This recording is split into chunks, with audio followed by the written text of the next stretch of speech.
Good afternoon and welcome to today's virtual learning community on medication-assisted treatment for our second part of a three-part series presented by SAMHSA's Gain Center with the support of SAMHSA, which is the Substance Abuse and Mental Health Services Administration.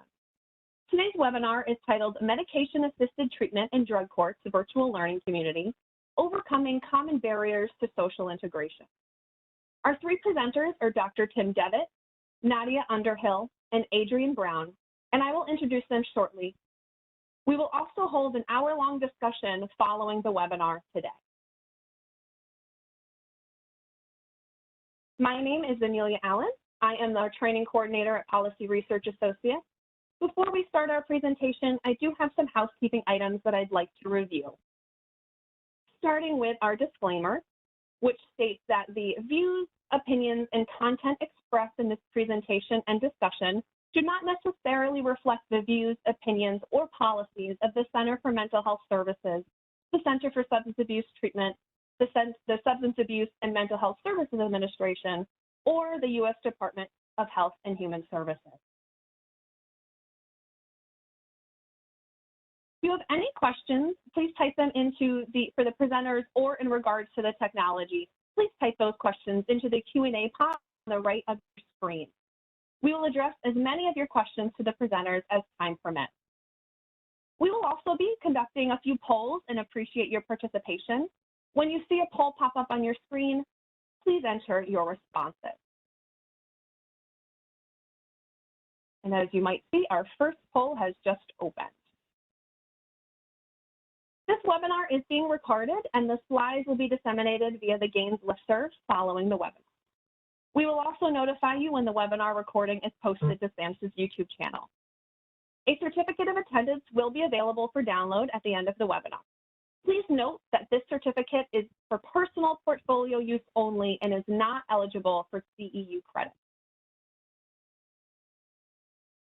We have arranged for ASL Interpretation for today's event. To view ASL Interpretation, go to the layout in the upper right-hand corner of your screen, then select Hide Non-Video Participants, and then change the layout view to full screen. Finally, select View All. This icon will look like opposing edges of a rectangle. The interpreters for today are Dave Gratzer and Michelle Johnson.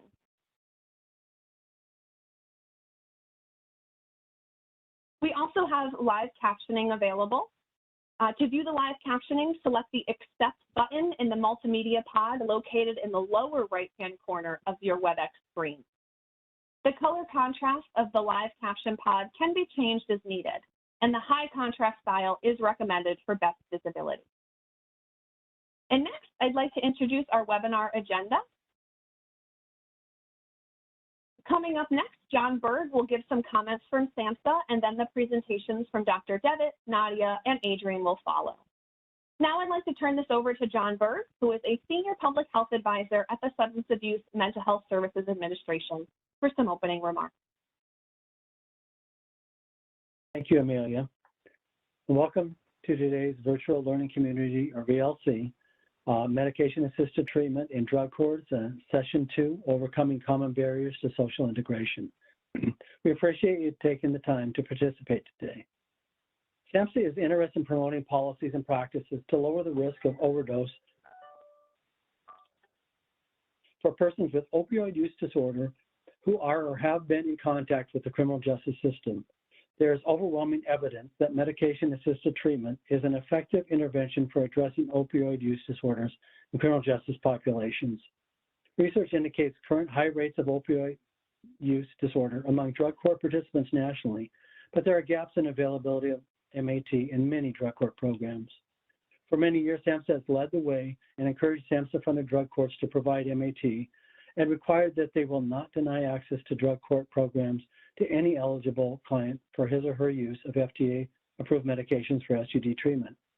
Since fiscal year 20, SAMHSA is requiring drug courts to implement medication-assisted treatment with access to FDA-approved medications.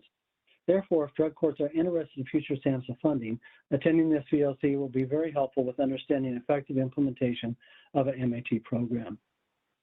Personal recovery is promoted when individuals receiving medication-assisted treatment have safe, stable, and drug-free housing employment, and access to social support systems.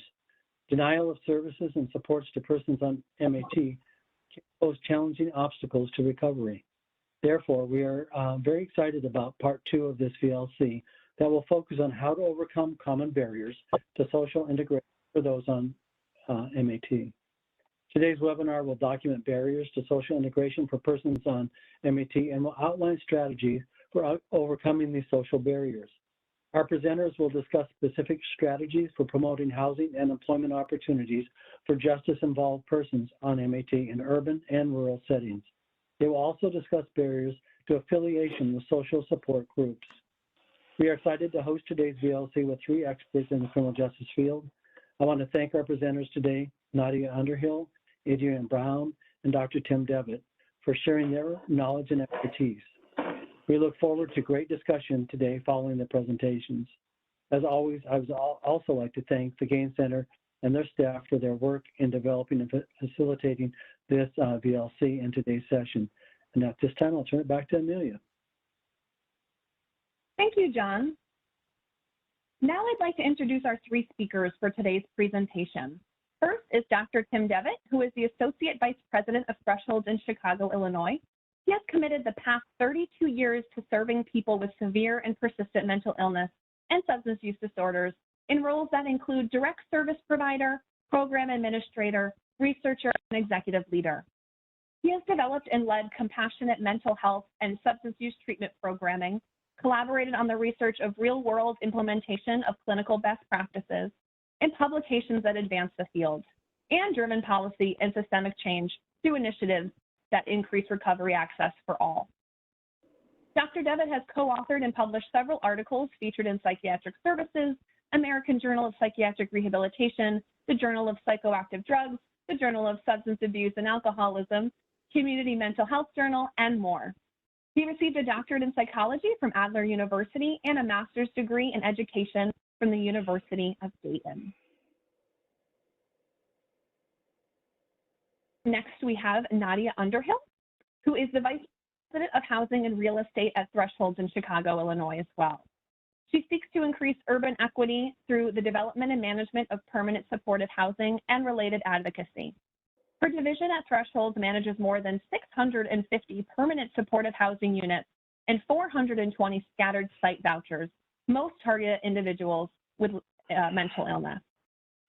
Previously, as Director of Real Estate Development for Heartland Housing, her team created and preserved more than 800 units of affordable housing, including more than 250 units of permanent supportive housing for people working to leave homelessness. Nadia holds a Master's of Public Administration from Princeton University, a Master of Science in Cities, Space, and Society from the London School of Economics, and a bachelor's degree in English Literature from Carleton College. She is a Chicago native and lives with her husband, son, and daughter on Chicago's North Side. And lastly, we have Adrienne Brown,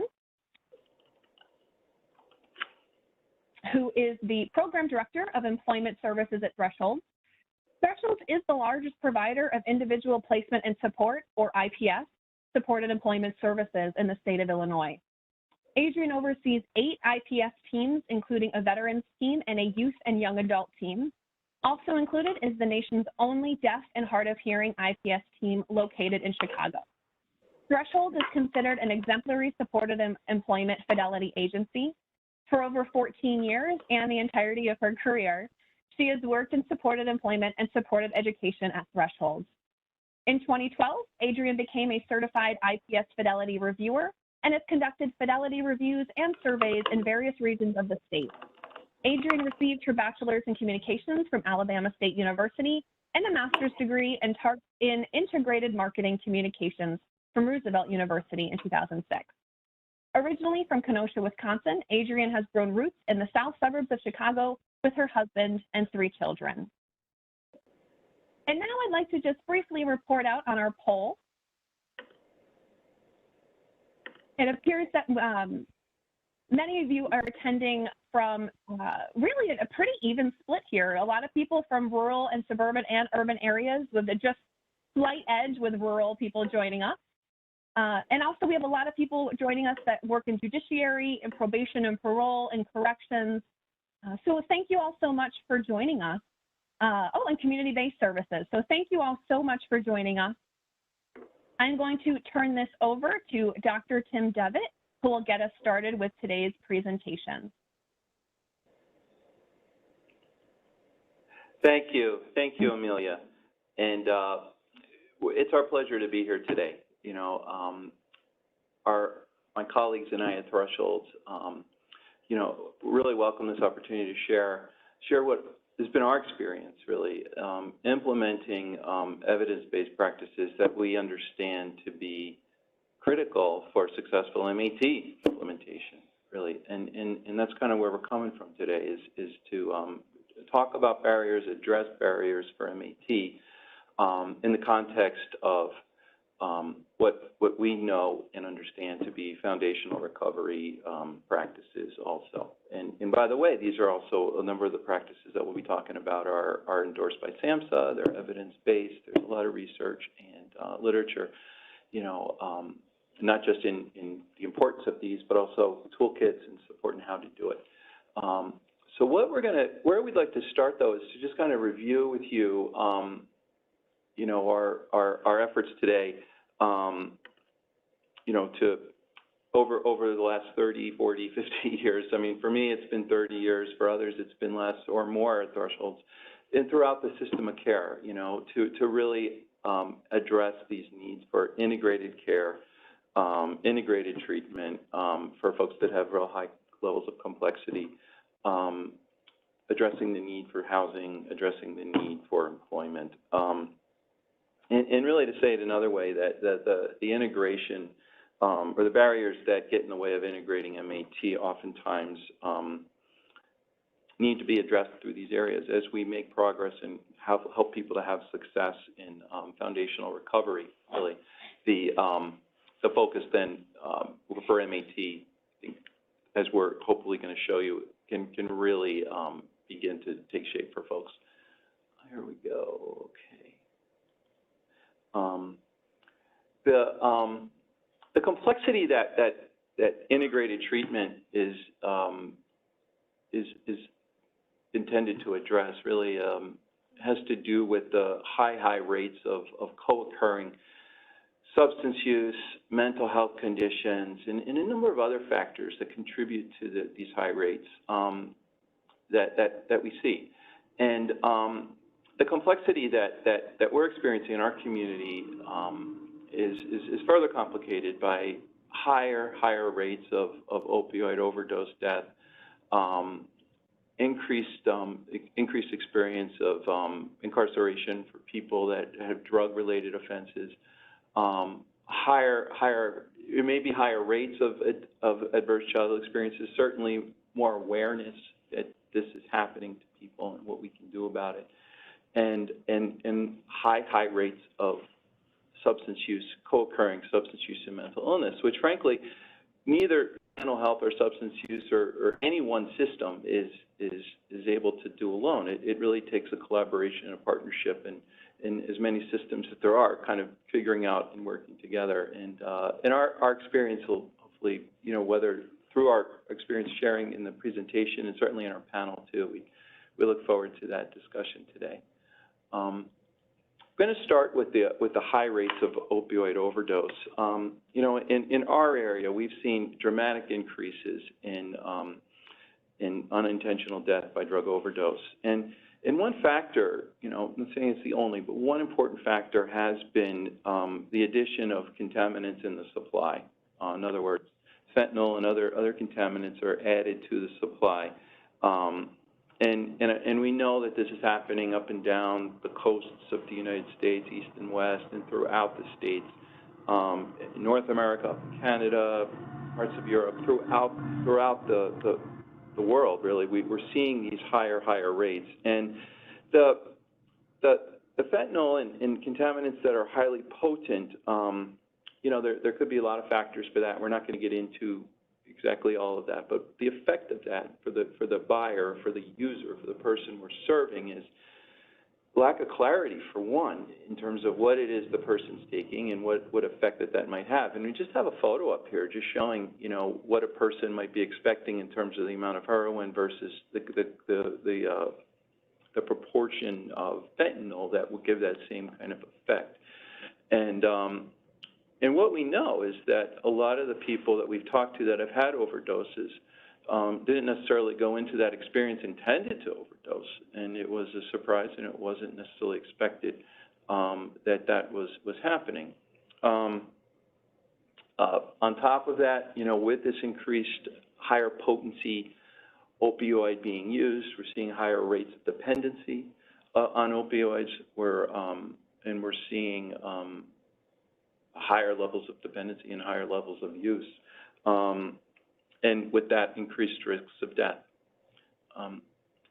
Here this is a national slide here, looking at some national data, looking at the increased opioid death rates going back the last 5 or 6 years. And you can see how it's been peaking in about 3 years ago, and it's continued.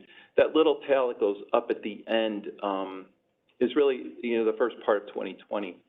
When we were seeing, in our area especially, I know we were seeing higher rates of opioid death during the beginning of the lockdown from the opioid pandemic. And just sharing the national trend of increase.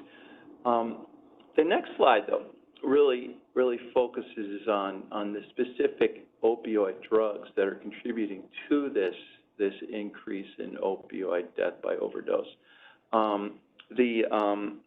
The slide that I really want to pay, or the lines that I'd like to draw your attention to, have to do with that brown line that kind of starts at around 5,000 and then goes all the way up, the one that has the highest arc of increase. That represents the synthetic opioids, such as fentanyl. We can see where that particular substance and substances that are considered in that class are accounting for you know, a significant rate of the increase in overdose that we're seeing. The green line represents the semi-synthetic opioids, and you can think of those as Oxycontin medications that may be more for pain prescriptions. I'm not saying fentanyl isn't taken for pain, but it's considered more of the synthetic one, and that's where that brown line is from. But the green is more of the semi, and the blue is the heroin, like straight heroin that's sold on the streets. And so, you know, we share this just to illustrate that there's added complexity. People aren't necessarily clear on what they're using, thinking it may be heroin or it's an opioid, but it has other contaminants in it that are showing to be very lethal. Sharing a complexity factor and a sense of urgency as well, that more is needed. This next slide that we have addresses what we've also seen in our area, which is increased rates of incarceration. And this data looks at from 1980 to the present, and it looks at, you know, the state system, the federal prison system in local jails. And we can see, you know, clearly the blue line represents 1980, the orange line represents 2018. So we can see where you know, where there have been dramatic increases. And these incarcerations, by the way, are for drug offenses, okay, where that's the primary factor. And this slide helps us to understand the trend, to understand how that increase has been happening, you know, specific to each one, whether it's the prison, which is the blue, the federal prisons, the jails, which is orange, and the gray, which is parole. And we share this in part to kind of help us look at, sorry, that's going the wrong way, to look at this next slide here, which is the impact of what the Center for Disease Control is listed on their website. There's a lot of material on there about adverse childhood experiences, or ACEs, it's the acronym. And these are potentially traumatic events that children experience during the formative years of their life, and they can lead to these types of outcomes that we're seeing here. TBI, traumatic brain injury, experiences of mental illness, depression, unintended pregnancies, HIV, sexually transmitted diseases, earlier onset of serious cardiac or diabetic conditions, increased rates of alcohol and drug conditions, and lesser opportunity for educational, occupational, income pursuits. The impact here is that the types of, or the part that we want to really share is what happens is the factors that contribute to having these are childhood abuse, seeing it, experiencing it in one's home, emotional, physical, sexual abuse, observing or seeing people, the trauma of people dying, seeing that. And also included in this is experiencing family members who have incarcerated for whether it be for in and out of frequent jails in their local community or longer sentences in a prison.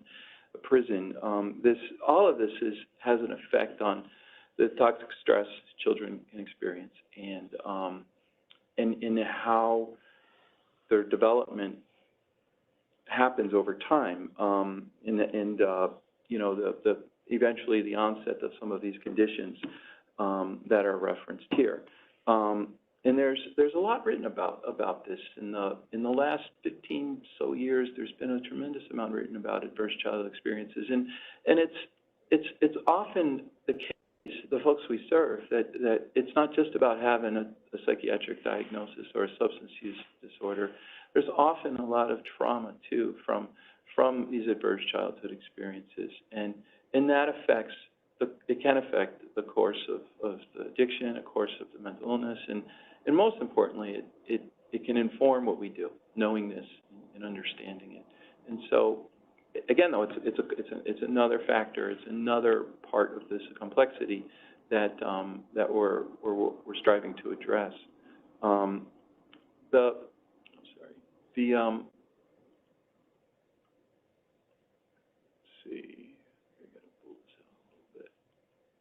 There we go. The last slide here that we have in terms of shared complexity is just the prevalence, the high prevalence of co-occurring mental health and substance use conditions. This is an annual survey. It's done, it's what we know is across the 50 states from this is that there are high rates of co-occurring mental illness and substance use disorder, and that when people have both, that there tend to be worse outcomes. And in part, the systems of care, if they're set up to provide substance use or mental health, they may not be able to integrate, or if they're not integrated to address both, we see harder challenges, more complications. And so the integrated treatment that we're going to be talking about today is really about integrating the care so that mental health, substance use, ACEs, all of these can be addressed by the provider who's involved. And it may be one group doing it, it may be partnerships amongst organizations coming together to make this kind of service happen. But we come to this from the place of having experienced a lot of this and having worked hard over the last period of time over decades really, to implement what we understand to be integrated treatment, and and it matches up with what SAMHSA is endorsing as integrated treatment, supported employment, permanent supported housing.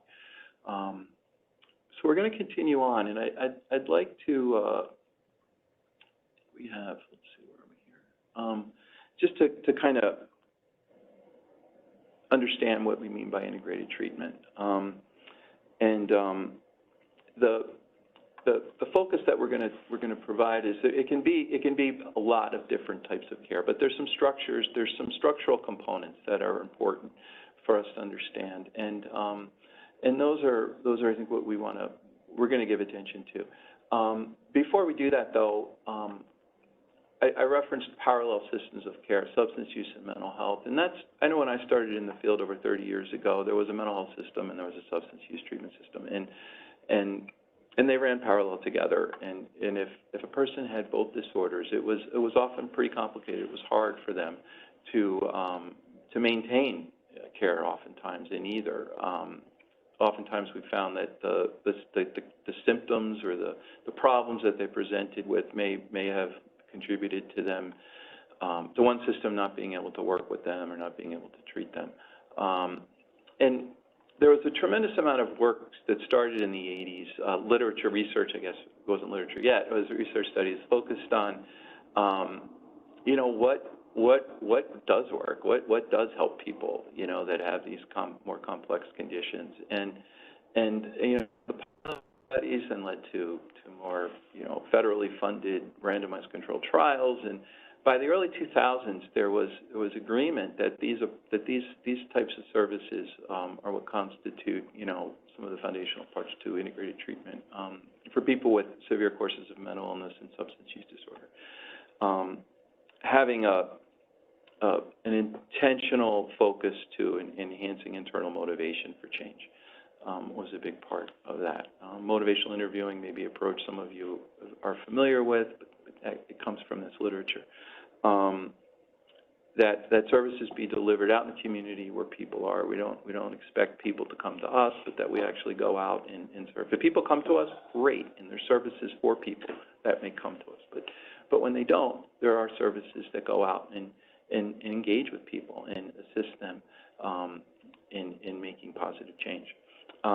Comprehensiveness is addressed by really looking at, we're going to cover this in a moment, but pretty much everything that a person needs for health care, for housing, for employment, for counseling, for just a comprehensive level of care that's striving to address primary needs. And the services be available for as long as they're needed, so that the addiction treatment doesn't cap out at 3 months or 90 days or 28 days or, after a certain period of time. But if we're thinking of addiction as a chronic condition, then it's a service. Services need to be, stick with people over the arc of their recovery and not just, for an intensive period at one particular time in the beginning of care. And that we bring it together with a multidisciplinary team, that we have a number of professionals and a number of services available. This can happen sometimes by one group, but it can also be partnership, bringing people together. The housing can be part of this. Housing advocates, legal people that have knowledge and expertise in the legal system, healthcare providers, psychiatric care providers, substance use providers. But it's and an important part is two people with the lived experience who can contribute to the insight the team has and be part of how these services are delivered. We're going to get into here this next part is specific to people with mental illness and substance use disorders, and it really does focus. It just kind of expounds a little bit on what was shared.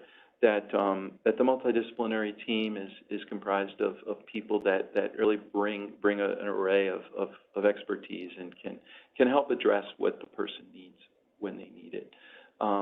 In that we do cross-training as we can. So in other words, people with mental health training will learn about substance use training, skills, counseling and skills.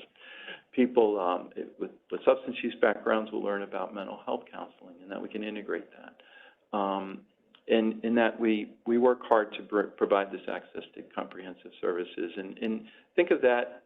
We think of that as practical assistance to make it happen, whether it be housing, employment, health care. It's a linkage, but it may be going with the person. It may be getting them there. It may be helping them get the state ID so that they can apply for the housing. It may be helping them to get the medical card so that they can receive the services. There's barriers all along the way to being able to even get a state ID. You need a Social Security card. You need to have a birth certificate. If the person doesn't have that, we have to get that started. And that may not be easy to do if you don't have an address, right? So all of those processes are going to take time, but are critically important. And so it may be that some people can be off and running and do a lot of that on their own. There may be people, and we know from our experience, there are a lot of people that want that help and that benefit from that help, and that oftentimes that's the type of help that they're willing to get support with. They may not necessarily be at a point right now where they're saying, hey, help me get sober, help me not use. They may be helping with this, and we're going to talk about how this is kind of helping engage people in this pathway for recovery. And then the provision of evidence-based services for non-responders is very important here. And what we mean by that is that not everybody is going to respond to the first thing that we do. Not everybody may respond to an array of services that we do. And it's kind of like other conditions even. You know, a person, for example, with blood pressure, high blood pressure, may start on a medication, right? The physician or the cardiologist might start him on a medication for high blood pressure. And that may help, you know. It may be that there's classes of high blood pressure medication, and maybe more than one is needed, right? And maybe that helps. Maybe there's some lifestyle factors, right? Maybe there's the DASH diet, or there's, you know, low sodium, low salt diet. Maybe there's some physical activity that's recommended, right? And so all of this kind of comes together. But what you don't see is typically that first medication for those first few weeks. If a person isn't responding, it's not like, well, you know, I've done all I can for you. You know, you're not motivated. You're not responding to the care. You know, it's more about what more can we do? You know, what more can we try to help with this? And that's the approach that these integrated care models, this integrated care model in particular, integrated treatment for dual disorders, is emphasizing is that we take some accountability for really trying to look at where's the evidence, what's it telling us to do, how can it guide us, and then implementing that, building that into what we have.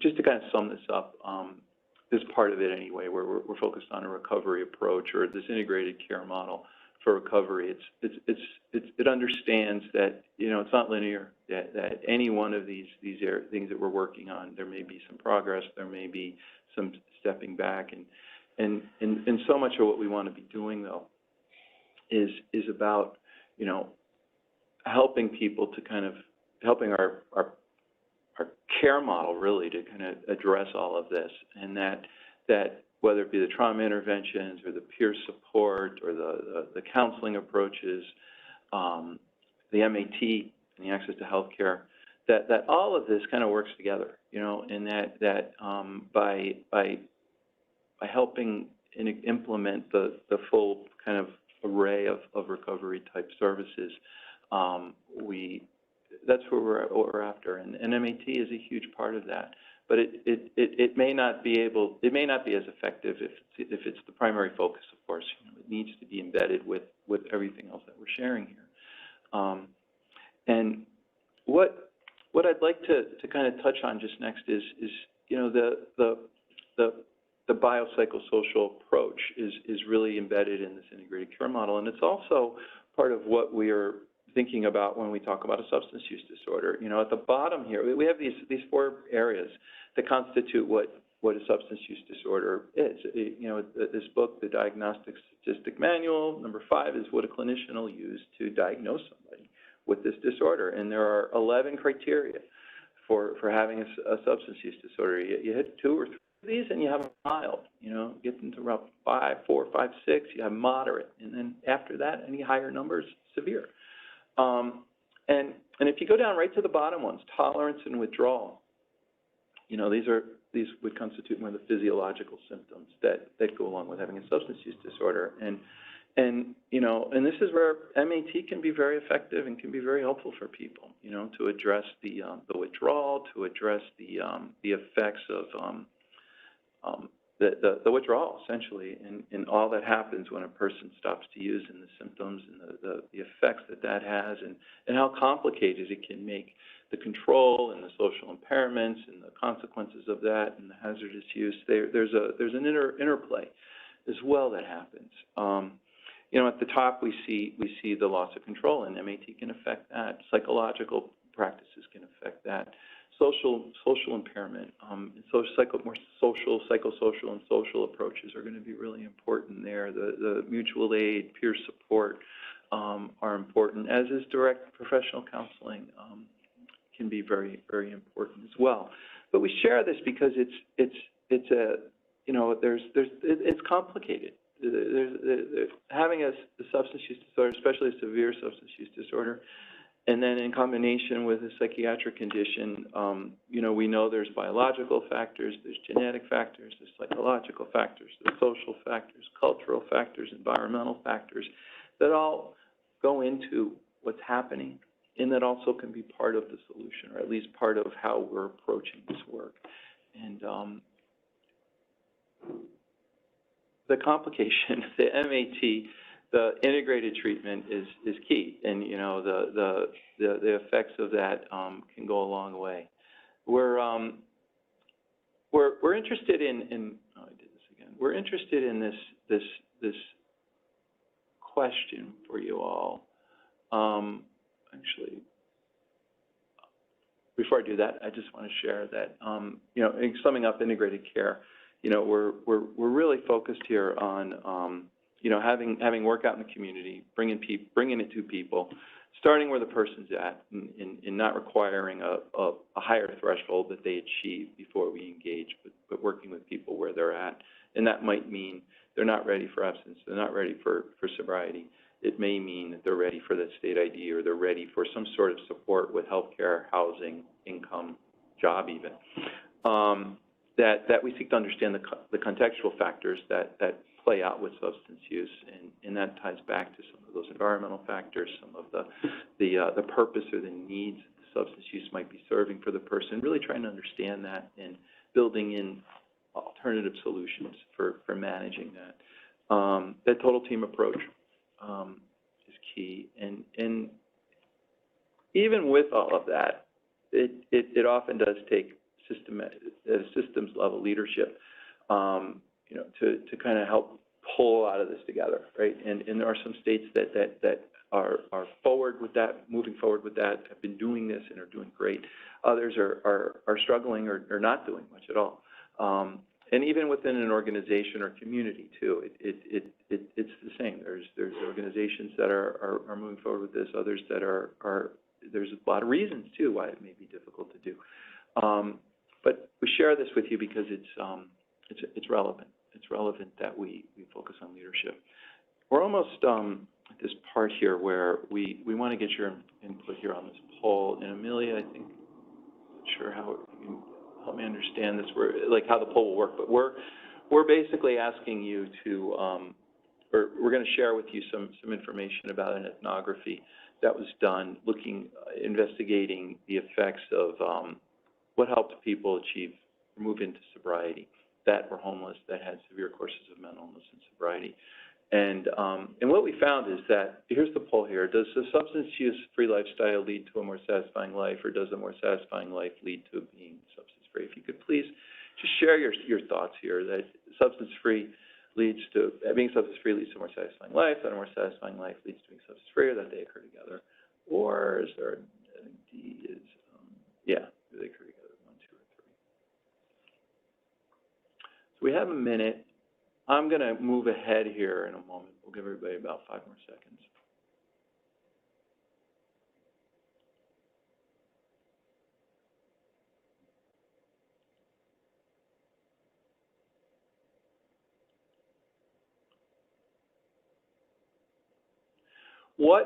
What this study found, and this is going back to 2000, okay, this ethnography, was that when people made progress with these 4 pillars, I guess we can call them, of foundational recovery, when positive life factors they've been referenced as. When people move forward with dimensions of recovery, when people made progress with these, they were more likely to stop using, or at least move into that reduced use, safer use, and abstinence. Having access to integrated care, meaning access to mental health care, substance use care, health care. When they had access to safe and affordable housing. When they had access to purposeful pursuits that provide some structure, some meaning to one's day. Income generating to provide financial support for their home, for their life, and connection with peers, community, that these four really pillars or foundations for recovery were critical, and that the substance use reduction happened as this was happening for people. It didn't necessarily come first. It came while or as a result of building this up with a person. And that's an approach that we're taking to the substance use work that we're doing in a community in Chicago where there's high rates of unfortunately of opioid overdose. And I'm just going to touch on some of this now because the way our approach is to really partner with people, partner with other organizations to help make this what we're going to share happen, and to build up a model that has some of the integration that we're talking about, and then also really emphasizing the employment and housing to this work. Harm reduction is really focusing here on any positive change, starting with the person where they're at. And for some people that may be MAT. There's a lot of people we meet that are homeless or that are living in encampments or that are not necessarily in a home, or that are wanting or that are wanting to go into treatment or going to a hospital setting, but they don't want to start on a medication to alleviate the withdrawal, so that the next day they can hopefully wake up and not have to go to the open air drug market or wherever it is they're purchasing or using their substances. And so that's a big piece of it, is the outreach and the support and the coaching.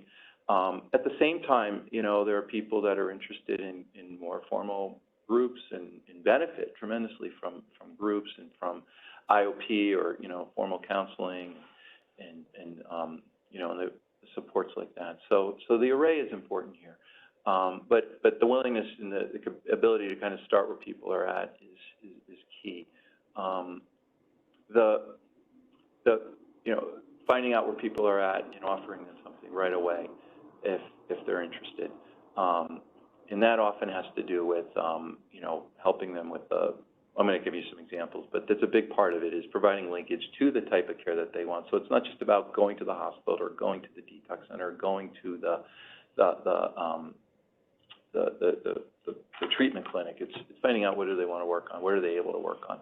I'm not saying that if a person is needing medical stabilization or is having a health crisis, of course, we're going to help that person, get connected to medical care. But there's a lot of folks that are interested in medication-assisted treatment, but maybe are not interested in going into a formal program, and they're having success. They're having success getting off of the opioid. They're having success with employment, with housing, and here's a part of that is if they're not going to come in, well, then we have to go out, right? And there's a lot of models out there, assertive community treatment, community support treatment, where the services are going out and serving people where they're at and helping them make these kind of practical applications. The other part of this is partnering, to make it happen. So, we may have a physician who can do MAT. A few hours an afternoon isn't enough if there's more people that need it. And there's a lot of other players out there, a lot of other providers out there who are instrumental in helping people access same-day care. So, it's one thing to say, okay, we can help a person to get treatment today for MAT. It's another to say, well, it'll take about 3 weeks, but we got you an appointment, and it may help, but if we can get it today, that's what we find. And we've had these organizations are great in doing. They're in our area. They're doing great work to help people access same day through telehealth care, telemedicine care with the Suboxone. While that's been allowed because of the pandemic, there's been the initiation of the medication has been permitted. Normally, there would need to be a face-to-face visit in person, but with the pandemic, it's been something that we've seen people really take advantage of and want to do. Just some commitments, and I know this is big throughout the system, but being present, showing up, no matter what, helping people to access care, keeping that threshold low so they can access it, offering it immediately, and we'll talk about the advocacy as we get into barriers later today. But I'd kind of like your input on this right now. Please think about this one. How might you feel if a loved one had a problem with substances and wasn't getting better despite experiencing these catastrophic consequences, overdose, not death, but overdose, and housing instability, incarceration, and a clinician introduced a harm reduction approach based on gradualism, in other words, taking one step at a time and offering practical assistance with housing, healthcare. A, B, or C? How would your reaction be? What do you think? C. Okay. I'll let you continue on. I want to move on. We're going to discuss some of these micro barriers and solutions as we continue on with our housing and our employment piece.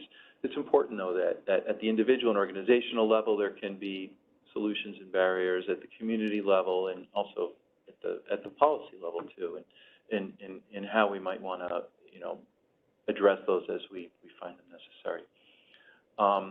Just the partnerships are important too. The healthcare, we don't necessarily hire physicians to do healthcare, but we have partnerships with FQHCs and other groups that are sometimes in our buildings or there are other places. But we just emphasize that the MAT is often provided through these partnerships, so the FQHC, Federal Qualifying Healthcare Center, if there's one in your community and they're doing MAT, they're wonderful partners and can serve the population that we're talking about today. And the peer support is working to embed that in every facet of programming, including the hiring of the people that work with us, hiring people with experience who, as part of their role, are willing to share their lived experience in a manner that inspires, conveys hope, that helps people to understand, validates where they're at. Those are key. Those are key components too. And I share all this again. The healthcare, the peer support, and this integrated treatment is all kind of goes hand in hand with why MAT is important, and not having this in place or not having access to this is a barrier to the effectiveness delivery in a lot of ways with people with really high levels of complexity. I'd like to turn it over now to our my colleague Nadia Underhill, who is going to share with us our experience with the permanent supported housing model and in our work to help people secure housing. Hi, thanks, Tim. It's a pleasure to be here as well. So at a high level, Adrienne and I wanted to participate because, as Tim said, there's a network of support that's needed for people on recovery, and housing is one important piece of that. And we know from our own work at Thresholds that the housing worlds and employment assistance worlds and substance use treatment worlds are often very different. This is so Thresholds has a portfolio of permanent supportive housing, and I'll be talking a bit about that model today. This is the lobby of one of our newer buildings.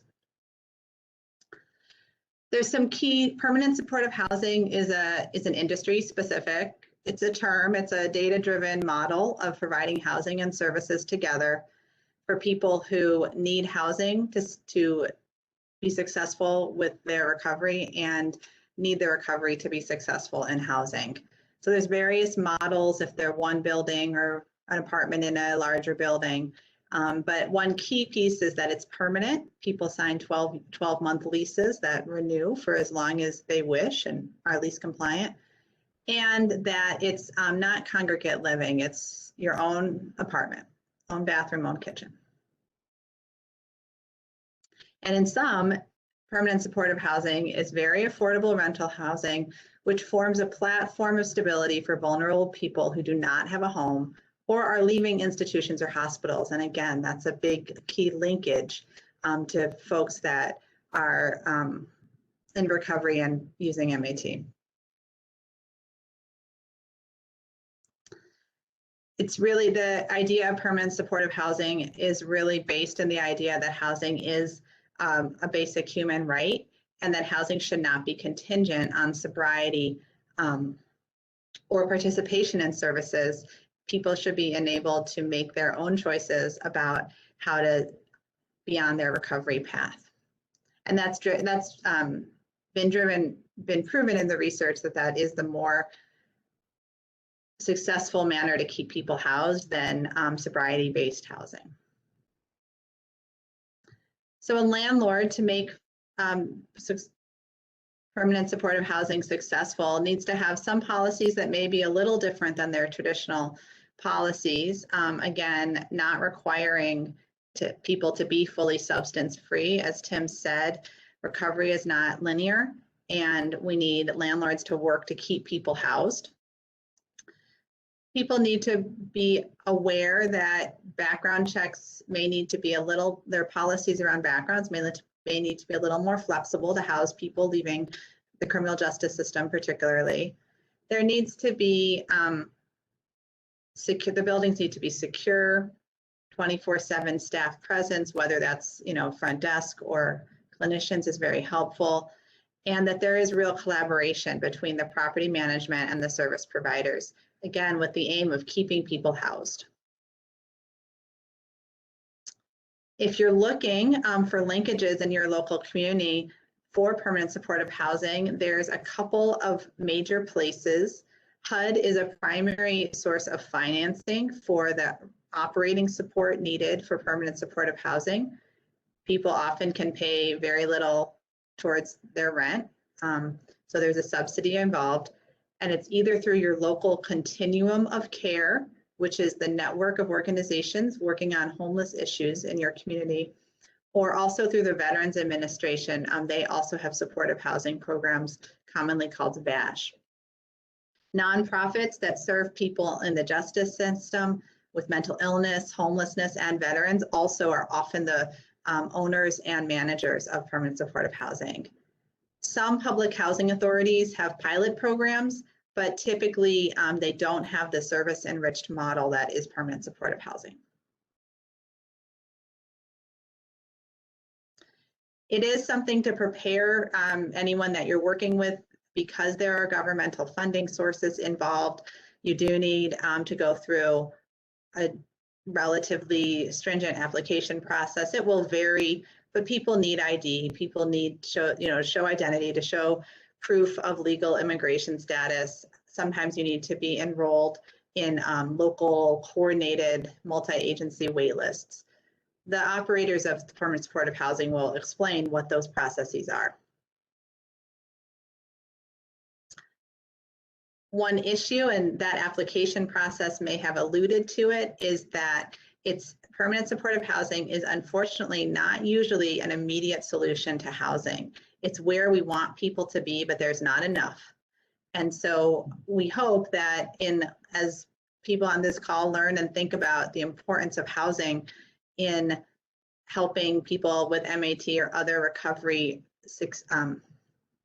remain housed and be successful in their recovery, to help to support more permanent supportive housing, and partnerships with housing developers, with landlords, with local government, helping to streamline application processes between government agencies, including the justice system, thinking about creative places, including possibly the justice system, that can fund rental subsidies for people, and educating landlords and expanding the capacity of the mental health, community mental health system. All of those things will increase the permanent supportive housing available. And the last piece I wanted to touch on is just to acknowledge that lack of supply is a barrier of implementation. So are sometimes these, cross-agency application processes, and that it's not an immediate solution and typically targeted towards single people. But all of those things are being worked on at local, state, and national levels. And we hope that this provides a little bit of context for the type of housing that can be really beneficial to people in MAT and on their recovery journey. With that, I want to turn it over to my colleague Adrienne to talk also about our work with helping people in supported employment to succeed. Good afternoon. I'm really excited to be able to talk to you all today about individual placement and support, the evidence-based supported employment model, which is also known as IPS, so you hear me refer to it as IPS frequently. It's an evidence-based practice of supported employment for people with serious mental illness. IPS supported employment helps people living with behavioral health conditions work regular jobs of their choosing. So work helps people to feel better about themselves. If we think about, casual conversation or icebreaker conversations, we talk about what we do for a living, where we work, what our jobs are. We are identified by what we do. So those are some things that, you want to keep in mind when you think about the benefits of employment.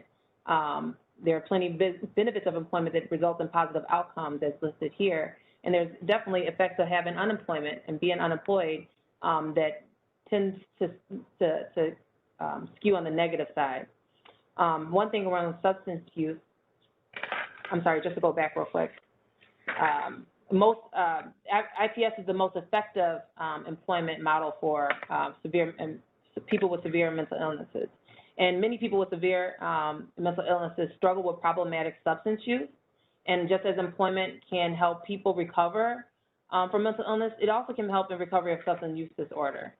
There are instances where some just may not be comfortable in their ability to reduce or quit using substances, but employment can provide incentive to begin to think about making positive changes to get or potentially keep a job. The number of studies on IPS continue to grow, and to date, 28 randomized controlled trials have been conducted. All of these studies show that receiving IPS services have better outcomes than those for people receiving services than those with people without receiving IPS services, including a higher percentage of participants being employed. The results of those trials also show that job seekers utilizing IPS supports were 3 times more likely to get a job and 4 times more likely to work more hours.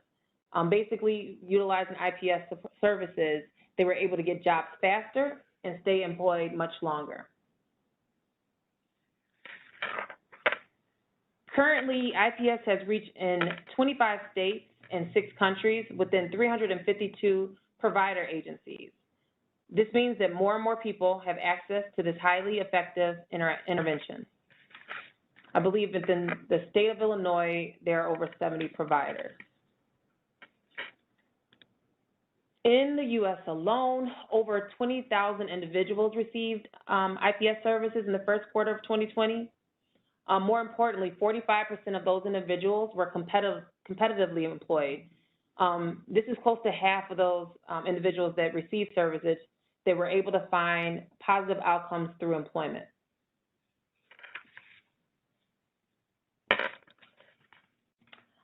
There are 8 principles of IPS supported employment. These 8 principles, they help to guide the services that the IPS practitioners provide. Research in IPS shows that better employment outcomes results in adhering to these principles. And I will go ahead and discuss each of them individually. First, there's competitive employment. We work on finding work for individuals in the community. There aren't set-aside jobs for people with disabilities. They have to pay at least a minimum wage. We don't necessarily discourage individuals for finding jobs that pay under the table or volunteer work or internships or anything like that. It could be a resume builder, work experience, but what we do in the meantime is continue to support those individuals to finding work in the community, something that they can receive a paycheck, pay taxes, and all that good stuff.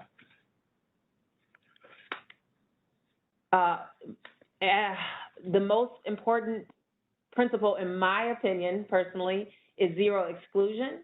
And basically that just means that everyone who wants to receive this services has access to IPS employment services. People are not excluded, based off of justice involvement, past hospitalization, substance use, mental health symptoms, housing instability, or anything like that. If you want to have access, you will get. As practitioners, it isn't up to us to decide who should work or not, or who will eventually become successful at work. IPS programs won't exclude people who have a history of problematic substance use or active substance use disorders, or even require sobriety or involvement in substance use training in order to get services. So it's open to any and every one. The next principle is client's preferences. Preferences are important because if the individual skills, abilities, and interests are in alignment with the work that they do, they are more likely to have increased employment success. If we don't adhere to preferences, we risk having people start jobs, quit jobs, they're not interested, they're disengaged, they won't stick around, and it's a waste of that person's time, it's a waste of our employment specialist, IPS practitioners' time, and certainly maybe a waste of time for the employer. So we do a lot of work with each individual that we work with to identify their preferences. For individuals with substance use disorders, the practitioners will take the time to gather and collect information about their challenges, their barriers, and work history specifically related to their substance use. And the goal is to basically identify a good job match in which the job and work environment supports sobriety and reductions of use. We look for these jobs that are likely, that are not likely, to trigger substance use by sometimes even avoiding work sites where drugs and alcohol are easily available or part of the work culture. Sometimes places like bars and restaurants aren't good work sites. The next principle is integration of vocational and treatment goals. Basically, there's wraparound services that are included in IPS services, a group of one team supporting one individual. That can include caseworkers, therapists, psychologists, family, people in housing, whoever the individual deems part of their support group. And that can look different from client to client. These occur within regularly scheduled meetings in close contact with each other so that everyone is on the same page in how to help and support the client in best achieving their employment goals. And eventually we'll collaborate on creating a support plan. And for individuals with substance use disorders, a good support plan will include, will address plans for safety, for housing, money management, symptom management that may impede the individual's ability to obtain and maintain employment. Personalized benefit planning is one of the biggest barriers for individuals who are deciding if they want to work or not.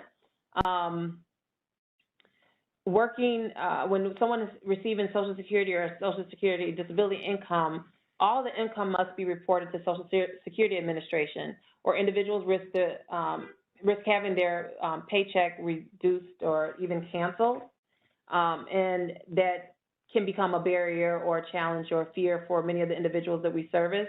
And it's important that those individuals, family members, if they want to be involved in finding out more information of how their benefits will be directly affected, we include them in a personalized benefit counseling session. Generally, in the city of Chicago limits, we work closely with our partners at the Mayor's Office of People with Disability to help provide that individualized planning services. Basically, the most important part of this is that each person's journey helps them to make an informed decision about how work will affect their benefit income. Ideally, someone will work, report their income, and in the end up bringing in more income that way, as opposed to just deciding not to work and continue on Social Security benefits. Rapid job search is another important principle. Basically, after someone decides that they want to work, immediately they're added to a caseload and job searching activities start. There's no hurdles or hoops that person has to jump through. There's no need to complete any trainings or treatment programs. So within the first 30 days of working with an individual, we try to get as much information possible around, like I mentioned before, their preferences, their challenges and barriers, and develop a plan as far as job searching and the community goes. An employment specialist may take an individual out in the community to talk to employers and do a job search in person, or we will go in the community on behalf of that individual just to get the job searching going. There's no pause in starting their job search.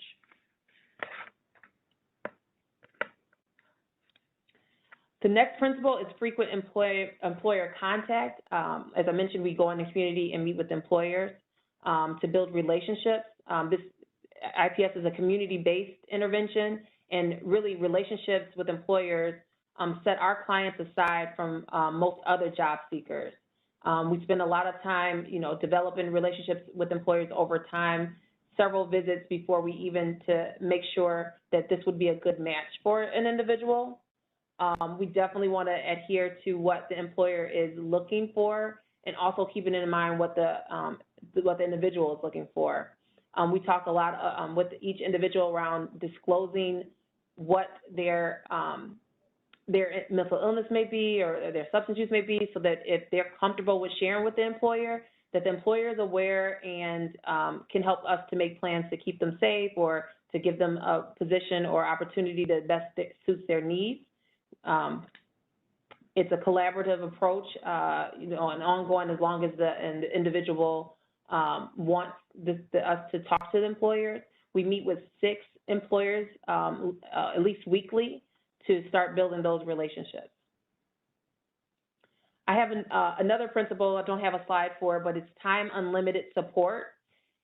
Basically, within 1 year, ideally, the individual we're working with will find and keep a job if all the principles are followed, but that isn't always the case, However, they're never booted off of a caseload based off of, non-engagement, or may have a relapse in substance use, or they lose their housing. The supports are there regardless. Services are available for the clients as long as they need them, meaning that if they were to leave the program and decide to come back, they could. If they decide they're stable at a job but they want a promotion or want to look for something else, we will continue to work with them or add them back to a caseload. Services end in agreement with the client. So we don't just make a decision that they're done, they've done enough, move them forward. No, we have a great deal of conversation around what support will look like after they're no longer working with the IPS practitioner employment specialist. Then we talk with their clinical support team to see what they can do to continue to help support those individuals while they're continuing to work. And at any given time, even after someone leaves services, and despite how they left services, they are still welcome back to receive services. It can be 30 days later, 90 days, a year, 3 3 years, 5 years later. No matter how much time has passed, this service is available to them. Or even if how they left their job. If they've quit a job, we don't stop working with them. If they've gone through 4 or 5 jobs in a short amount of time, that doesn't matter. They're all, considered learning opportunities. Some of the just common barriers to obtain and maintain employment are substance use, justice involvement, transportation, whether you're in, in the urban area, rural area, not everyone has access to trains, buses, automobiles, so that definitely is a concern when starting to job search. Engagement with the clinical team. Sometimes clients fall off and can't get in touch with them for a while. Cognitive deficits, funding to provide help within the first 30 days of employment. We partner with other state agencies to help with funding. And something that has recently been a barrier has been access to services and technology over the last year. Obviously, we've moved to a more digital platform and how we support our clients and how work is found in the community. And we're seeing that this population tends to struggle with having access to services and technology. Specifically around substance use, drug testing is a barrier. Maintaining sobriety, dealing with relapse, explaining to employers what may be going on. The employers may be hesitant, depending on risk that they're willing to take, and money management.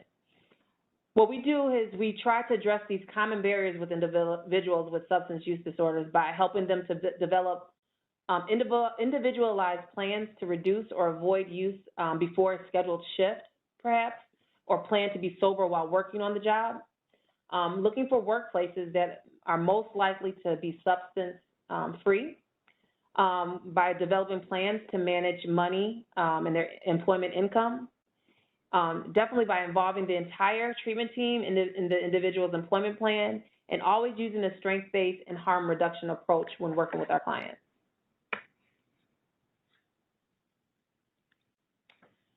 IPS programs believe in recovery, and in order to effectively provide individual placement support programs, it is really important that all staff that are practicing this IPS believe that people who have been diagnosed with mental health conditions, mental illnesses, and co-occurring disorders can and do recover, that they can learn, achieve, and grow through success and failure of experiences, and that they could stagnate when they are sheltered from real-life experiences, including work.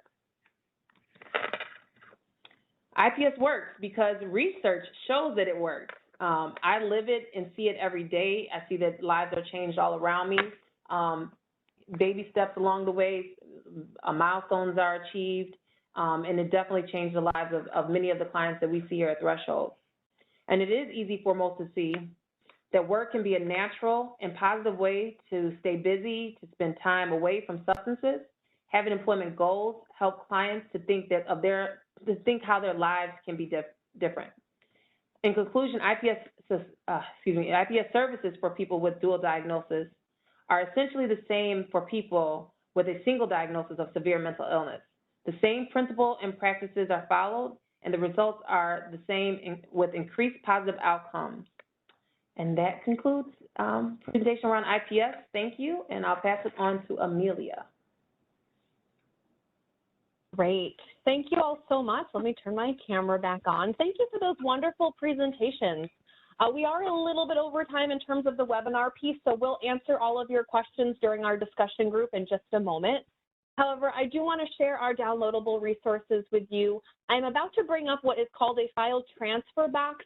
Please do not click out of it. You're going to need that box in order to download these documents. Speaking of which, the first one is a fact sheet called Medication-Assisted Treatment in Jail-Based Reentry Planning and Community Settings. And our second one is from SAMHSA themselves on treating substance use disorder, called Substance Use Disorder Treatment for people with co-occurring disorders, Treatment Improvement Protocol, another TIP in their series, number 42. So what you should see in this box is under the file name, you'll just click either one of those files, click on it. It should turn blue once you click on it, and then you can use the download button at the very top. Will turn to darker gray. When you click that download button, the download will initiate in the process and should download directly to your computer.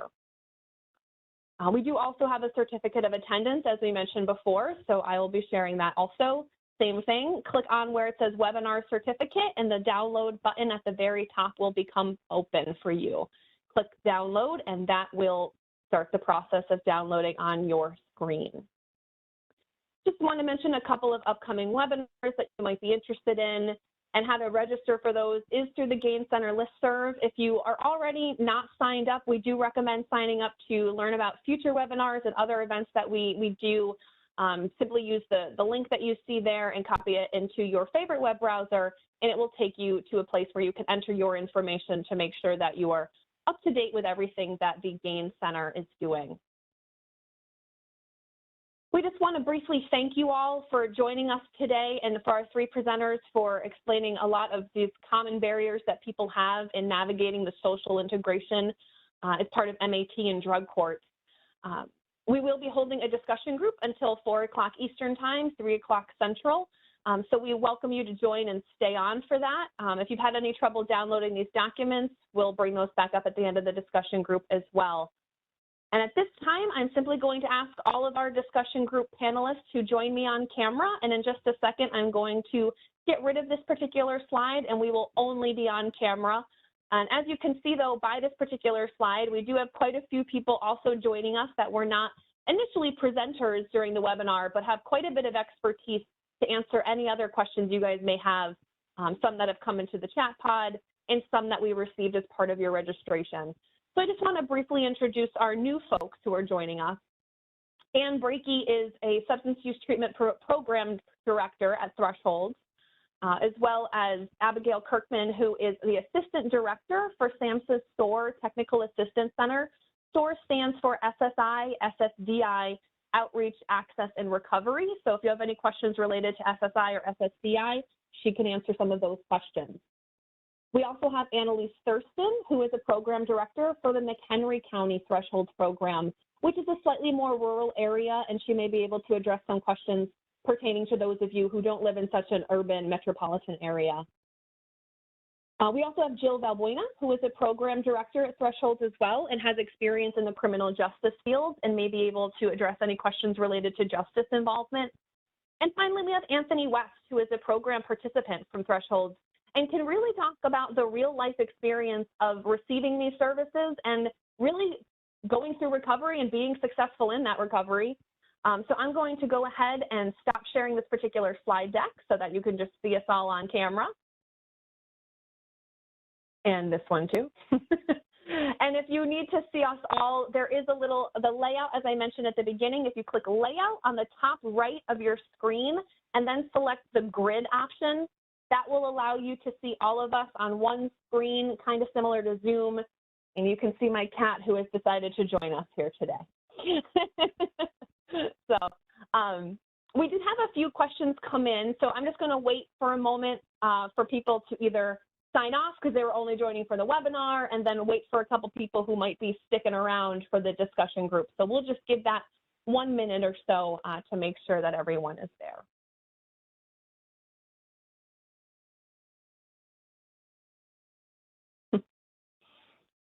And then I'm going to go ahead and just start unmuting some of our panelists here. So if you have a bunch of background noise, sorry, feel free to just mute your phone or anything like that. Make sure we keep this as minimal as possible. If you didn't type a question in the Q&A box, but you do have a question, feel free to still type those in the Q&A pod. We want to answer as many questions as possible for you. So just feel free to keep typing on in there and we'll make sure to address as many as possible.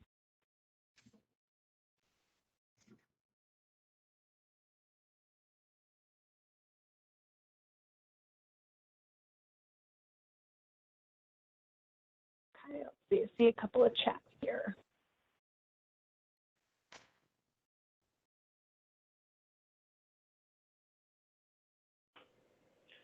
Okay. All right, well, let's go ahead and start the discussion group portion of this event. And I'm going to start with a couple of the questions that were mentioned in the Q&A pod. So one is, I think might be for Jill a little bit, but perhaps other people might be able to address this one as well. It's really related to criminal justice involvement. So she had said, addressing the need to expunge criminal records, removing the employment and housing barriers, these could also be integrated into services with persons trying to integrate back into the community. Has that been considered as part of the IPS model that you all work with, or how would you address expunging criminal records for getting employment and housing and all of that sort of stuff? I'm sorry, I think you said Jill, so I'm going to answer, but Adrienne is the employment expert. However, expunging records and sealing records is something that we do try to help folks do. We do have a great resource, Cabrini Green Legal Aid here in Chicago, that is helpful with that. Certainly not everything can be removed or removed easily or quickly. So it is always a challenge for folks, but I would say in particular in trying to gain employment and housing, those are big ones. I would say Adrienne could speak more directly to the employment piece of that, but it is absolutely a service that with our assertive community treatment that we do provide. Yeah, and I'll just piggyback what Jill said, utilizing local community resources as far as expungement process goes. We'll work closely with the clinical teams to help advocate for that happen. Also look for employers that have background-friendly hiring requirements to reduce the likeliness of someone being rejected based off of their criminal history. We've had some very recent success in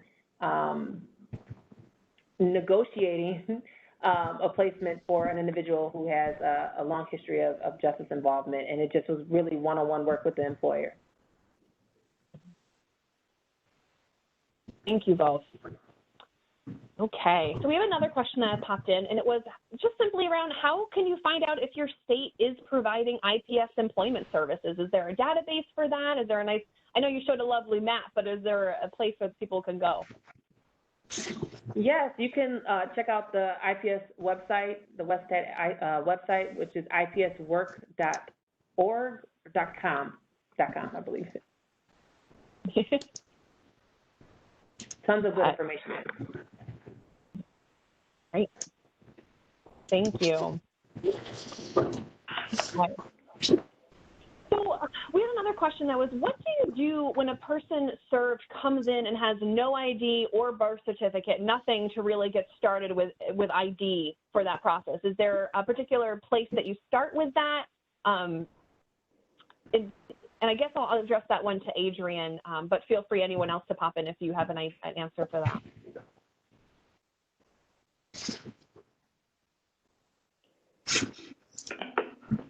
I'm sorry, I didn't hear the question because I was trying to change. It's ipsworks.org. I had to look at it real quick. Can you repeat the question? I'm sorry. Sure, yeah, no problem. It was simply, what do you do when a person that you're serving comes in and has absolutely no identification, no ID, no birth certificate? Where do you start to get that going? Yeah, that's a tough one. Like I said, we work really closely with our caseworkers here at Thresholds to help navigate that. Obviously, if you're reporting income and getting a job, you need those identificating documents for you to, get a job. It kind of draws out the employment search a little longer because it does take time for that. Generally, with IPS, that would be considered more of a case management function, and we can devote about 5% of our time to case management. But we lean heavily, like I said, to the clinical team and caseworkers to support us in helping them to get those documents. It does delay placement, but that doesn't necessarily mean that they can't continue to look for work and work on other things, not just the job searching part of work. We're talking about working on soft skills around work, interviewing, how to navigate tricky situations on the work site. All of those things can continue to happen while we're also at the same time looking to secure those documents. We also help with helping people secure their IDs, and it's actually pretty common with the homeless population. So we usually provide them with a letter that verifies that they're homeless, they're working with us, and then they can take that over to the city services office in Chicago, any location. We're on the west side, and it's located at 10 South Kedzie. And then there's also a shelter that provides free notary services. And so once they have that document, then they will have access to get a free ID. And that kind of starts the process. So once we can get like a state ID, then we can have that ID in order to help them get maybe their social security card replaced or a birth certificate. Great. That actually kind of leads into another question that's very similar.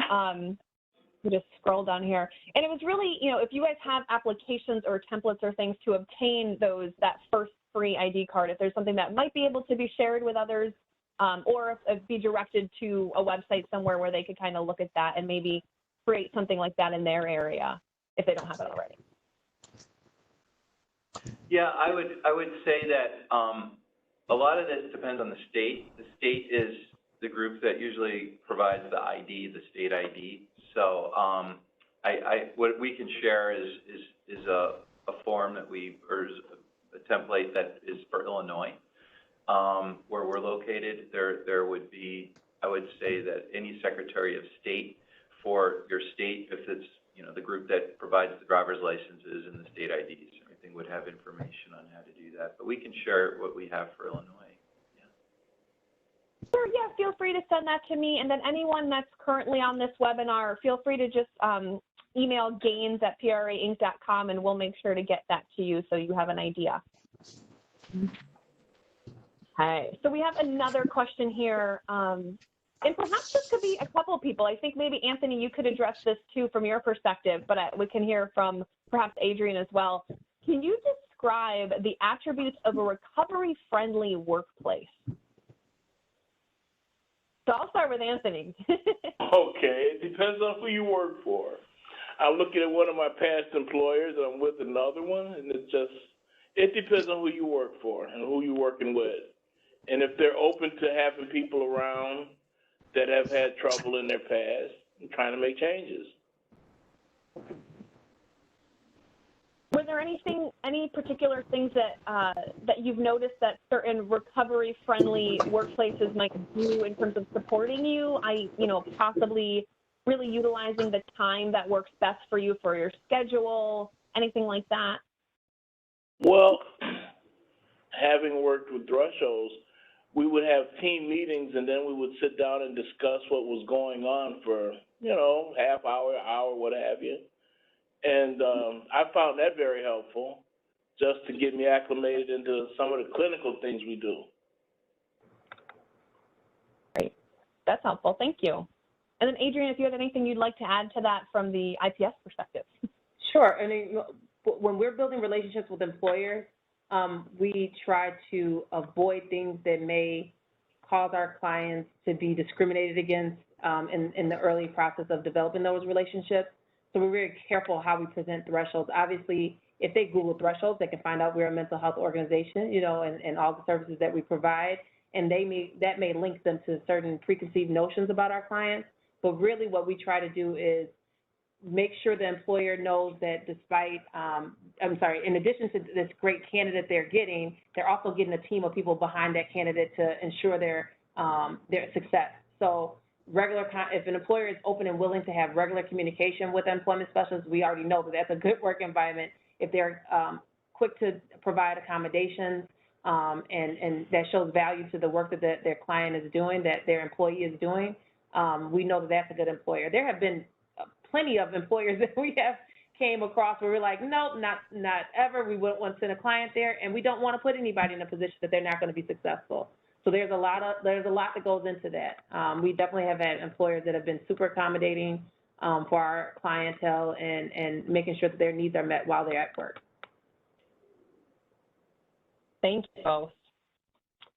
How do you, kind of speaking of employers, how do you go around explaining or address any sort of criminal history that people have when applying for a job? Is there anything in particular that you just directly head on explain it, or do you wait until a little bit later? How do you deal with that sort of stuff?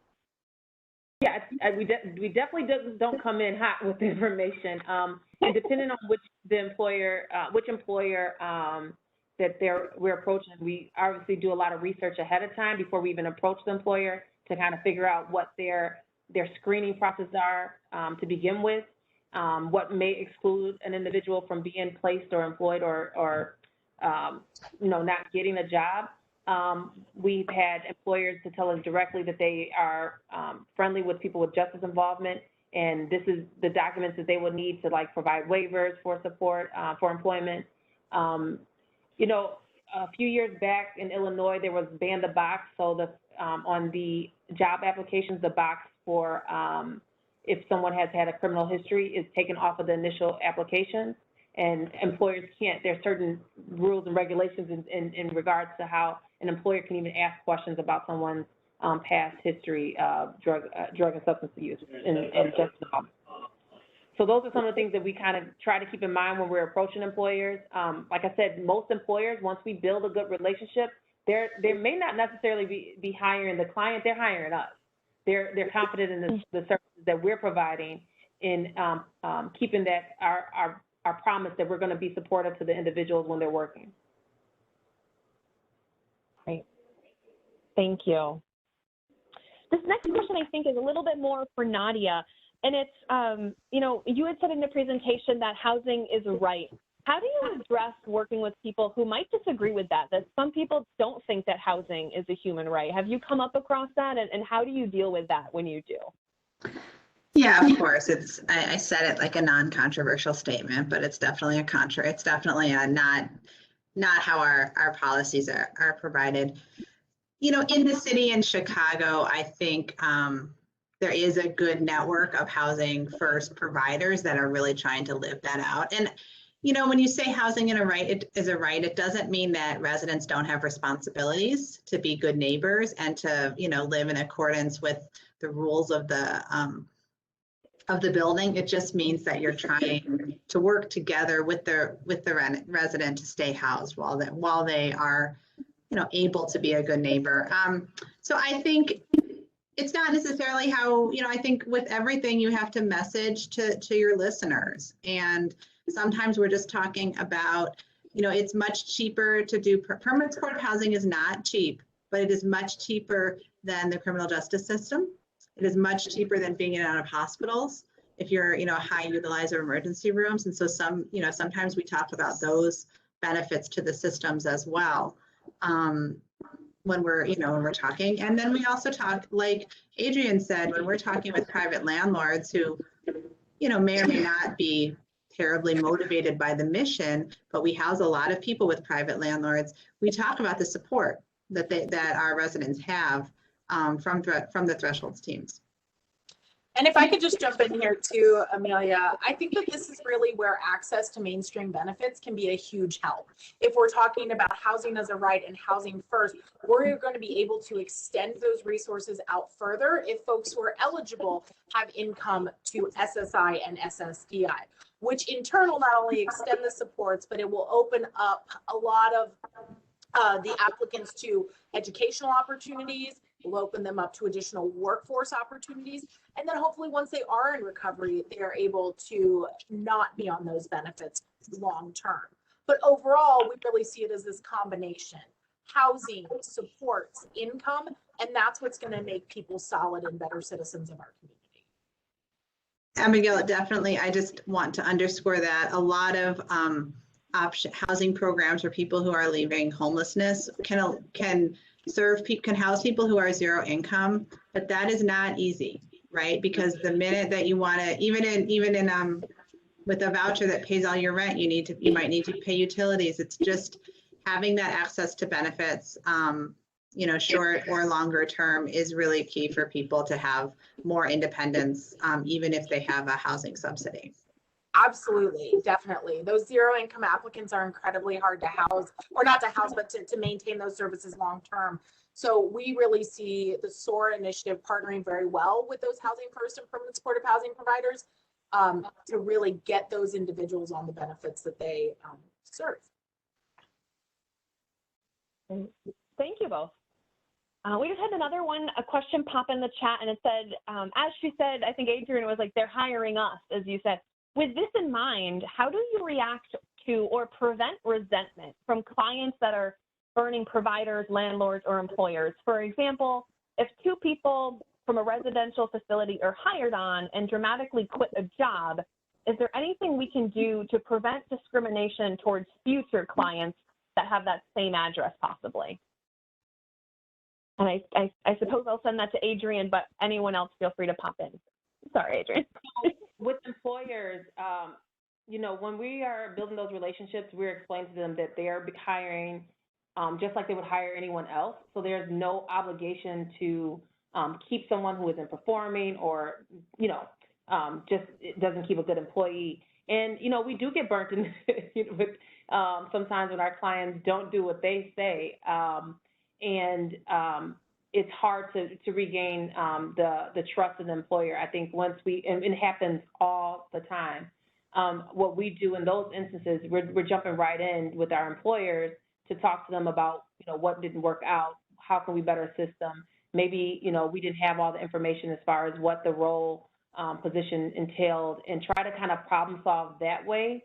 When we're working with our individuals, we definitely have them, especially with a new employer, we kind of put it in them that they are helping thresholds in a sense, build a relationship with the employer. They are the example that, future applicants, future participant, job seekers will be held to. So it's kind of like helping them to understand the importance of them representing themselves, representing thresholds in the best way. But there are definitely times that we're cautious with new employers that we wouldn't necessarily do a placement with, just until we can build a decent relationship with them. There are employers that we, some members, they may not disclose that they're working with thresholds, so we don't talk to the employers directly about them, but we may find out that individual has left the job on bad circumstances or whatever. So we try to see if there's times where the individual will let us talk to the employer to kind of rebuild the relationship in those instances as well. Hi, thanks, Adrienne. I just want to also emphasize that the support, I think, that gets delivered to the employer, to the housing provider, I think is critical. And that support for the housing provider is for most guaranteed rent. I mean, the subsidy is paying 2/3 of the rent. The organization may be helping, to see that the third's being paid, or that maybe there's a fund that's helping with that initially. But that's important, to make sure that the funding is continuing. And then, like you said, Adrienne, the support and being present and helping, if it isn't working out, to be there for the employer too. It goes a long way. Can I just also add that, like, when our experience with employers, they kind of don't really care where the client comes from. If we're doing our screenings like we're promising, and we're giving them qualified candidates, they couldn't care less what their backgrounds and history. As long as they show up, do the job, and do it well, they don't really make a big fuss over it. We don't emphasize so much their history of substance use or mental health. We just really promise the skills and abilities of each individual, and that's what we lean into. Great. Thank you both. Okay, we had another one just pop in, and this is probably a little for Nadia, but maybe Annalise, you might be able to address it from like a slightly less metropolitan area as well. But the question is, how do you find landlords that will accept terms of permanent housing, in particular a non-eviction policy, if they're not being, a good neighbor? Well, it's tricky. I mean, I think that it's one way to understand how, what living with that landlord is going to be like.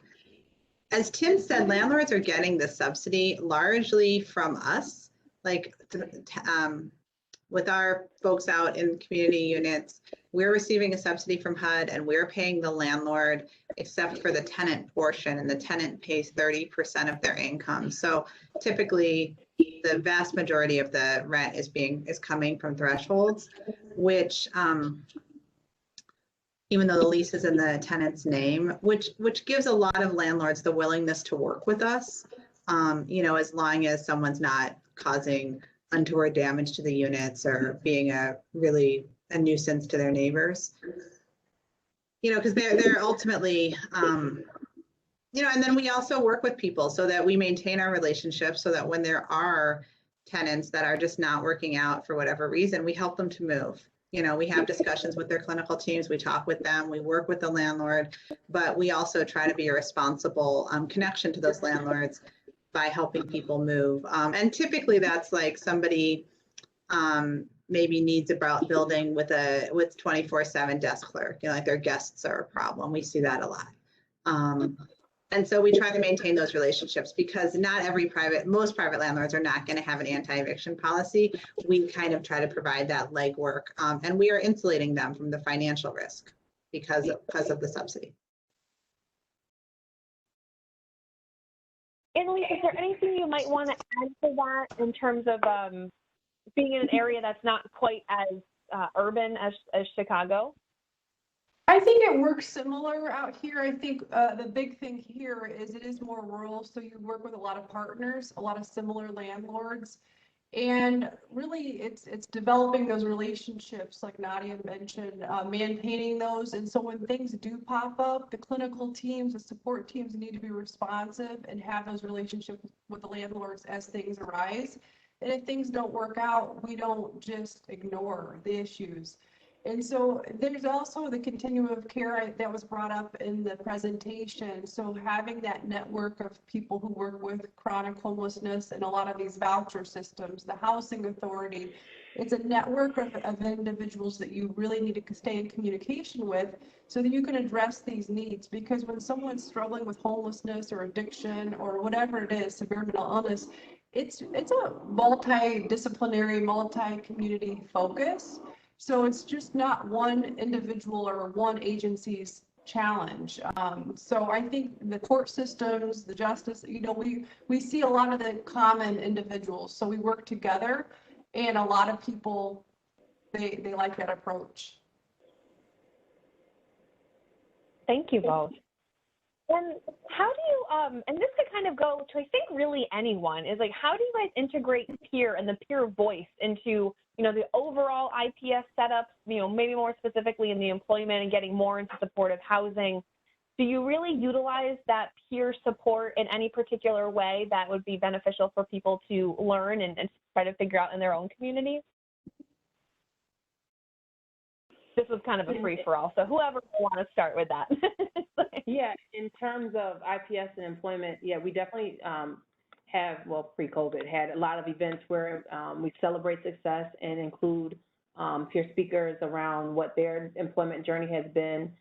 We do have a peer support specialist in two of our youth and young adult programs that work directly with clients and hold their own caseloads, so they're getting someone with lived experience in their journey, direct access to them as well. Great. And is that in the same for housing as well, or is that a slightly different sort of way to integrate peers, or is that a little more difficult to do in housing? Well, I would say here that there's so many ways to integrate the peer movement or peer support in housing.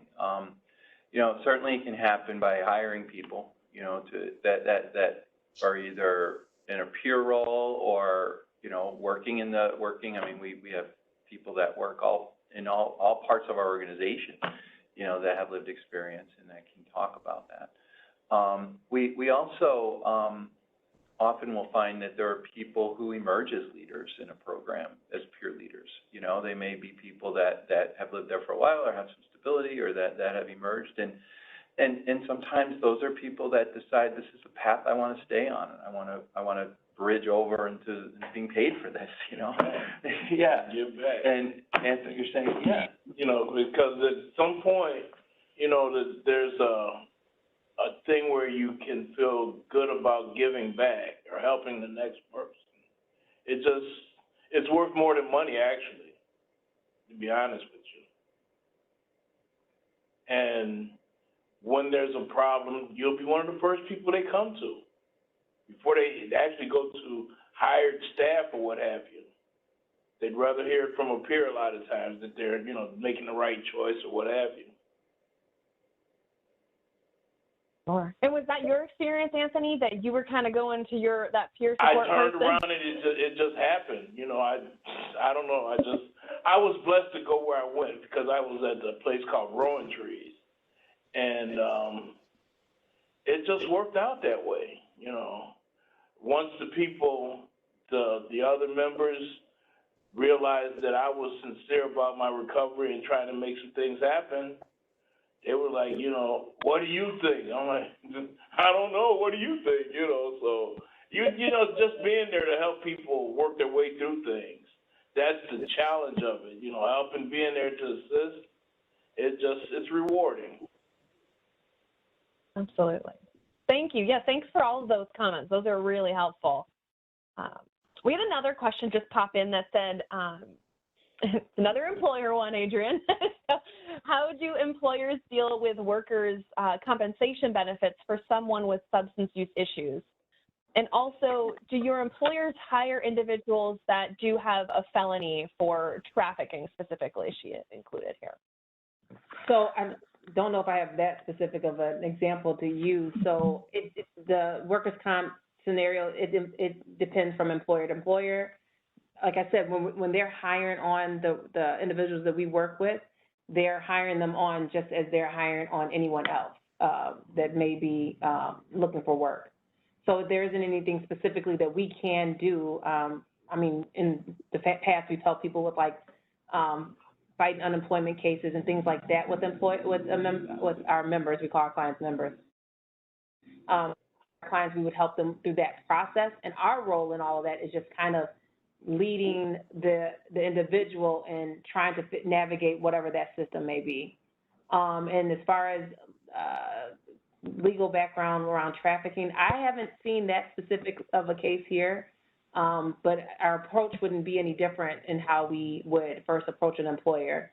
The main thing is when we're looking at employers, we have great relationship with many employers across the Chicagoland area, but we don't have any, if you go back to that principle of preferences, it will all depend on what the individual wants to do, and then that is how we guide where we start looking for work to begin with. So if we don't have an employer that has their preference aligns, that has a good background screening or whatever, we have to go out and find one. So there isn't these set-aside employers that we just tap into.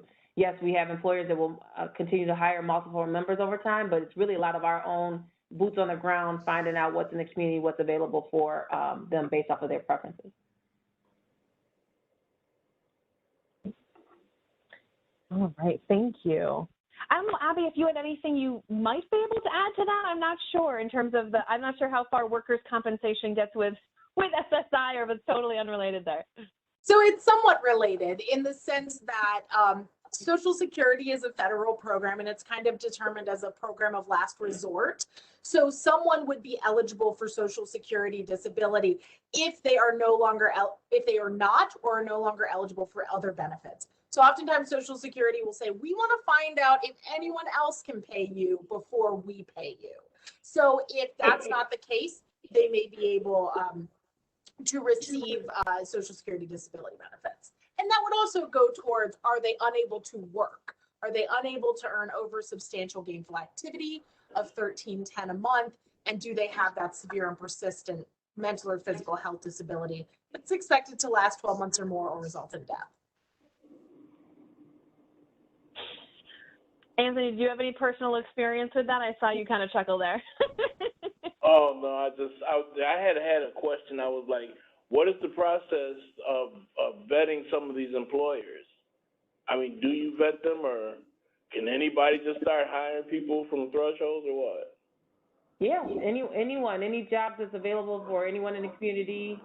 Like I said, we spend a lot of time trying to get to know the employers to see if it's a good fit for each individual member. But yeah, any employer, everything's on the table when it comes to employment.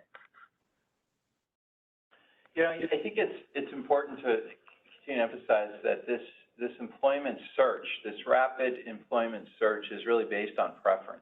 You know, so it's not just a matter of having a lot of employers and just making it fit for the person. It's really about finding what does this person really want to do, and then working, Adrienne and team, working to develop that. Oftentimes, it's often about just, you may have 3 jobs, but this is about developing that job that meets that preference, right? What this person really wants to do, and that's part of the success is the inherent motivation, the step-by-step progress that job may lead to. Doing that job that a person really wants may be different than the job. Oh, I got to go into this, but the job that a person really wants that may lead to other changes that have to do with substance use reduction, may have to do with all sorts of things that can happen over time. I think that it just hit me with the idea that we're with these employers. It's about you're always probably meeting new employers, because of to meet this preference dimension. Right. Great, thank you, and thanks for that question, Anthony. I just wanted to ask, 1, maybe 2 more questions as we start winding down here. And this one was part of the pre-registration questions. So I'm not sure if they were able to join us, but I wanted to share this one. And it was, what are some ways that we can give more agency to the clients and be less paternal in practice? COVID-19 has shown us that there was not a huge increase in diversion calls or overdoses when they gave their clients that more autonomy because they had to stay home during COVID. Any suggestions for being less paternalistic in our services? I think that's always the goal for us here at Threshold in general, COVID or not COVID, is really client-centered services. So meeting our members, we call our clients at Threshold members, where they're at in their recovery and helping them with the goals that they want to work on. We've learned over many years that a paternalistic approach is not effective typically if someone is not engaged in the process and have some agency over themselves in their lives and where they want to go or what they want to do. I think one thing that is really challenging for our folks in particular is when they are justice involved and there are very prescriptive things that are required of them, perhaps related to probation, and that oftentimes are very challenging for someone with a serious mental illness who's experiencing homelessness and who may not have access even to a telephone to actually successfully complete. So related to that, Threshold does a lot of advocacy around that and working with probation officers and our members to help them meet a requirement that is attainable and for them to have some agency and choice in that. And related to that, we are a voluntary service, so we do not require people or mandate people to do anything. We can talk them through and use motivational interviewing to try to help folks meet the requirements of the court if that's a goal of theirs, but not having that that kind of punitive approach is very important to the work that we provide. Thanks, Jill. Would anyone else like to add to that? Okay. Oh, I would just add that one thing I know that we've found over the decades, I guess I'll say, is, you know, by looking at these evidence-based practices, it sometimes happens where you find you have a policy that isn't aligned with some of the core values or some of the core practices, and then that becomes a reason to change, you know, and it becomes a reason to evolve, I guess, you know, and so I think it's a natural evolution, really, but it's important to look at, you know, the harm reduction practice, or which really honors agency, which meets people where they're at, doesn't require X, Y, and Z before a person can get housing or a job. It's important, and any policies that oftentimes those are restrictive, you know, the policies that we live by, and so we can change those, you know. Thank you all. I'm just going to ask one final question before we wrap up here today, and it's a little unique, and I think it will serve kind of any of you guys because you'll probably have a little bit of experience with this, and it was really around whether you guys have had any sort of challenges or barriers working with families and understanding, you know, whether it's MAT or the services that you're providing or harm reduction more generally, and how do you address those families that are maybe trying to support, or perhaps maybe they're not supporting the person themselves, and how you deal with that? Yeah, I think that's a really good question because I think we're, and I come from a very traditional abstinence-only model background, and you know, the first thing was always pulling the family in, and you know what? Sometimes it's not the best option. It's not going to be the best place for support, but we usually start with the member and what would they like, and do you have an emergency contact? And you know, sometimes when we're in the community, we start this with, hey, you know, do you know how to reverse an overdose? And we show them how to use naloxone. So we're never ever asking, do you have a problem? But we start with this, And then we're like, is there somebody else you would like to know how to do this? And we talk about safe use. And so it's like opposite of everything they've heard, like don't use, don't do this. And we're like, so if you're going to use, like maybe you want to use with a person in the house. So would you like us to come and talk to your family or a partner or a significant other? So we kind of started at that place. And I think, I think we've met with, I think people have been, and families have been way more open, but I have to say in a lot of instances, a lot of our members, don't have supportive families and, or they're coming from, generations of, abuse and trauma. And so, maybe what's better for them is not be, is to have a family of choice and, versus a family of, birth, if that makes sense. Yeah, absolutely. Thank you. I like to think about this as, from where do we draw support? From where do we draw connection in our lives? And for so many, it's family, right? And so there are so many folks we serve that have had estranged relations with family, and they have a goal to connect. And sometimes people will have us be involved in trying to help make those connections. But a lot of people have shared too that they want to do that on their own, and that through the recovery process they gain what they need to be able to take those steps, and maybe we'll talk about it, and maybe we'll find out about it later, that they've made those connections. But it definitely is also important for people to connect, if for those who give voice to that and want to do that.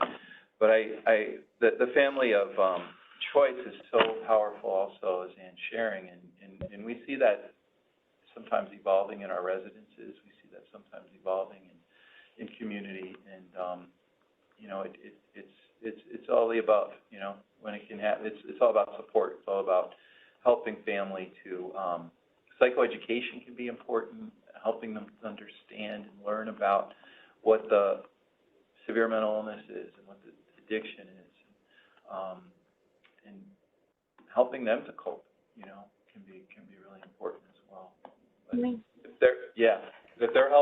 if they're coping and managing, then they become that optimal support for the person we're helping. Yeah, no, that's great. And I think that that's really important to underscore that sometimes these families have to cope themselves. So I think that's a great position to start with, that they need to understand where they're even coming from. Sometimes the emotion and the connection to why I feel that emotion isn't really there yet. So that psychoeducation can be incredibly helpful. Well, there's one additional question. I know I said I had one final question, but I think it might be really helpful if we do have an answer to it. So I just want to briefly mention this. And I think it might be a little more for you, Annalise, because it's more about a rural area. But she said, have you found any particular industries in rural areas that seem to be more open to hiring clients with substance use histories and who might be on MAT? As she's found in some rural areas, they tend to have more stigma against people with substance use histories. So she was just curious if you've found any industries particularly welcoming. Adrienne and I work together through IPS, and so she can piggyback on me, but I think grocery stores, and I don't think of just known industries. I don't think of that. I think of maybe smaller family-owned employers. So I don't know of just any that are, I thought of Jewel in the past, but that could be give or take just depending on the actual town. So I don't really know of any. You kind of have, it's grassroots. You just have to get to know different employers and in a rural setting. And it could be Subway in your town, and the next town it could be Panera. So I think it's very random depending. Adrienne, am I missing? Because I know you work directly with our IPS team out here. Do you know of any that they've had success with? No, I would definitely echo what you're saying, that, thinking of like bigger corporations, you're not going to get as easy, there's a lot of red tape, right? With the Walmarts, the Targets, the the Amazons of the world, when you look at when people who have a history of whatever their challenges are, starting with the smaller mom and pop shops, and especially in rural areas, because word spreads quickly. You know, in the city limits, Chicago, there's us, there's 4, 5, 6, 7, 8 other agencies doing the exact same thing. But in these rural areas, like where Annalise are and some of our other programs downstate, they know thresholds, they know the name, they know the people, it's small town community mentality mindset up there. So if you have, if you approach those smaller employers, that if something positive comes from that, that word's also going to spread.